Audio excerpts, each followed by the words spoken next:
Hola, soy yo, Vicky, del Príncipe Center, otra vez, and I hope you're all staying safe in this horrible epidemic and practicing a lot of Spanish. Thank you to everyone who subscribed and liked my videos. I have over 200 subscribers now, so that's really good. Muchas gracias por eso. I know you're not getting much chance probably to actually practice your Spanish at the moment, but at least we can practice it on here. And remember that I am still doing the offer of on Skype classes, which is 10 1-hour private classes for €150, €15 each. So if you're interested in that, please get in touch. Okay, so today we're in, if you have the book, it doesn't matter if you don't have the book, you'll be able to follow this tutorial just as well with or without the book. But if you do have the book, we're right at the end now of the level 2 book, and we're looking at verb tenses. So we're looking at we're going to be revising the different tenses of some of the most useful verbs that we need to know to be able to have a conversation. And if you do have the book, as I say, we're on page 50, verb practice. Now, you may have had a go at these at home. That's what the idea is, really. What I always recommend to people is try and do it without looking first. Do as much as you can without looking. And then when it comes to the time that there will be some, obviously you're not going to remember all of them the first time you do them, but don't do it in the book. Do it in a pad or do it in pencil so that you can do them over and over again, because really these tables you should try and fill in every now and again to try and jog your memory for all the tenses. So we're going to start with hablar. I'm going to do these verb tables, there's quite a lot of them. I'm going to do them over a couple of videos, not all in the one, because I don't like making the videos too long, because I don't want it to get too bored halfway through. So we do a couple of verbs at a time in each tutorial, and this first one we're going to start with number 1, which is hablar. So hablar is to speak. It's spelt with a H, but we don't pronounce the H. And it's a lovely regular verb in all tenses. So it's a good guide, this one, for other verbs, because this is the regular format. So in the present tense, I speak, you speak, he, she, it speaks, etc. in English. In Spanish is hablo, hablas, habla, hablamos, habláis, hablan. Vale? So I think by now, if you've been studying with me, certainly you'll know the order, which is I, you, he, she, it, we, use, they. So yeah, hablo, hablas, habla, hablamos, habláis, hablan. Okay? Totally regular. Then in the present perfect, now in the I'm not going to each time I do a tutorial I will start off with the forms of haber, because this is the have done tense. But after this verb in this tutorial I won't always read those out, because it's just the past participle. So, by the way, if you don't know what I'm talking about with past participles or present tense then if you haven't been following this course, or you haven't done these tenses in other courses that you might have done, or other classes you might have done, then you need to look back over the videos from before, because otherwise you just won't understand this at all. So yeah, there's a lot of previous videos. Everything sort of progresses onwards, so yeah, find the place where you need to start and start there, and then it'll all make sense, hopefully. Okay, so present perfect. So the haber verb, as I say, I'll just say for the first verb, which is has, a, hemos, habéis, han. And that is I have, you have, he, she, it has, we have, yous have, they have. Then we need what they've done. So if they've spoken, because the past participle of to speak in English is spoken, so it's actually irregular. We don't say I have speaked. to one. But in Spanish it's regular, hablado. So I have spoken to one would be he hablado con Juan. Preterite, again regular. Now the preterite tense, remember, is the present simple in English, what we did. And this in English would be spoke, I spoke, you spoke, etc. So in Spanish it's regular, hablé, hablaste, habló, hablamos, hablasteis, hablaron. So yeah, practice the pronunciation as well. And imperfect, also regular, is one of the Alibaba ones, as I call them. So you've got hablaba, hablabas, hablaba, hablábamos, hablabais, hablaban. And remember that then this tense in English is something you used to do or something you were doing, or anything you did in the past repeatedly, or there's no specific beginning or end. Okay? So that's hablar. Now let's look at poner, número dos. Poner is normally irregular. It's just one of those, you know, who knows how it ever happened, why some verbs are regular, some verbs are irregular. Who knows? We don't know, because languages evolved. And before we started writing them down and putting rules on them, they were already being spoken. So sometimes there just isn't a logic. So who knows why poner is nearly always irregular. Now in the present tense, of course, poner is to put. So present tense, I put, you put, he, she, it puts, etc. It's only irregular in the first person because it's a go-go verb, and there is a tutorial on go-go verbs if you don't know what I mean by a go-go verb. So in the first person it's pongo, I put, but then it's a regular ER verb. Pones, pone, ponemos, pones, ponen. I've totally forgot myself then. Just shows you how it's good to go over things, because sometimes if you don't use them for a long time, they do sort of, don't go, but they go to the back, and we have to bring them back forward again. So yeah, pongo, pones, pone, ponemos, pones, ponen. When we're going to the present perfect, the have put, the past participle of poner is irregular. It's not ponido, it's puesto. Yeah, so I have put, he puesto. Then the preterite, again, it's irregular, and it's one of those that takes the irregular stem.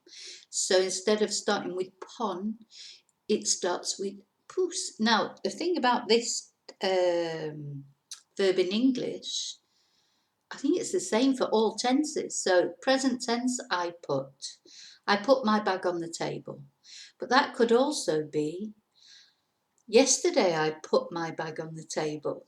Yeah, so present and preterite are the same, and also the past participle in English, I have put my bag on the table. So it's put in English. The imperfect will be slightly different. It'd be was putting or used to put, but bueno. So preterite, it starts with pus, the stem. So it's puse, pusiste, puso, pusimos, pusisteis, pusieron. Then the imperfect is regular. So this one is regular. It's an ER verb. So it's ponía, ponías, ponía, poníamos, poníais, ponían. Okay, so there you go. There's poner. Of course, another good idea is to try writing some sentences using the different tenses. If you ever want to do any and send them to me for checking, I'm quite happy to do that, especially at the moment when there's not much going on. Okay, estar, número tres. Now, estar is the second verb to be, of course. Present tense, it's only slightly irregular. First person, I am, estoy. Yeah, after that it's a regular AR verb, really. Estoy, estás, está, estamos, estáis, están. Okay. And that is, yeah, I am, you are, he, she, it is, etc.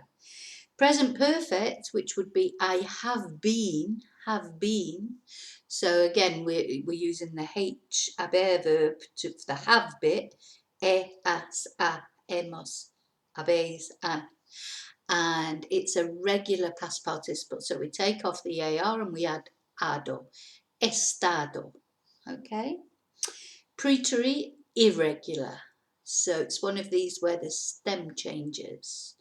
So preterite would be I was, you were, he, she, it was, we were, yous were, they were. And it's one of those that ends in a V. Estuve is the stem. So it's estuve, estuviste, estuvo, estuvimos, estuvisteis, estuvieron. And the imperfect, it's regular. So it's an Alibaba because it ends in AR. So it's estaba, estabas, estaba, estábamos, estabais, estaban. Okay, so we'll go over to page 53. We've got the other verb to be, the first really verb to be, they always call ser the first verb to be and estar the second, because more times we use ser probably. So ser in the present tense, of course, these mean exactly the same at ser and estar. There's no difference in meaning. In English, we only have our one verb to be. So present tense, I am, you are, etc. Completely irregular. Soy, eres, es, somos, sois, son. Okay, did you remember that one? It's just vital, that verb. I mean, I think if you never learn any other verb, you need to learn the ser verb because you just use it so much. You know, there's certain verbs that we use more than others. The verbs to be. I mean, I think I pick out the most common verbs. You can't learn every single verb. Well, not at the beginning anyway. As time goes on, hopefully you will. But yeah, so but ser is fundamental to learn ser. So that's present tense. Soy, eres, es, somos, sois, son. Present perfect is the one time probably where it's regular because it's have been again. So it's sido. Yeah, so you're taking off the ER, you're adding ido, and you've got sido for the past participle, and then the haber verb, they're all the same. Okay, so preterite, so that would be was again, I was, you were, etc. So that would be, so this is that very, very irregular verb, or the F verb as I call it, and that is fui, fuiste, fue, fuimos, fuisteis, fueron. And then in the imperfect, it's also irregular. It's one of the only 3 irregular verbs in the imperfect, which is era, eras, era, éramos, erais, eran. Now, remember there's the difference between the preterite and the imperfect. If you're saying I was, for example, well, first of all, you've got to decide if it's Sarah or Estelle, but let's presume that it's there because it's a profession, for example. Say you were saying I was a teacher. Now, if you're just saying I was a teacher, you say era profesor or profesora, because we don't know when you're saying you were a teacher. But if you're saying I was a teacher on a certain day, a certain year, a certain time, that's when you would use fui.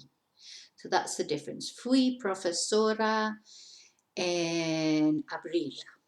Yeah, but if you're just saying, oh, I was a teacher, era profesora. Vale. Okay, in número 5, we've got leer. Leer is to read. And present tense, it is regular present tense. Leo, lees, lee, leemos, lees, leen. And then in the present perfect will be leído, the past participle.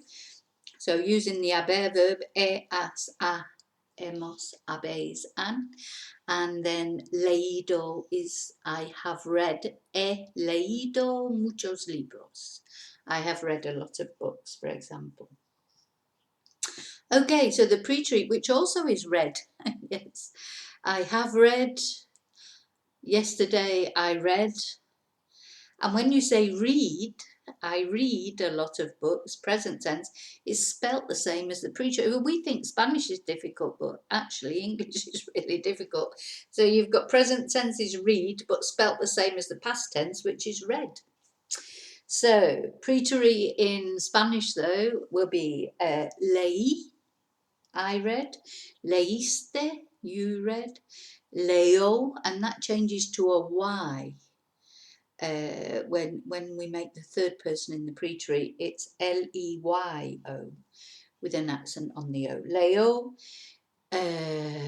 leemos, leísteis, leeron, which is also a Y.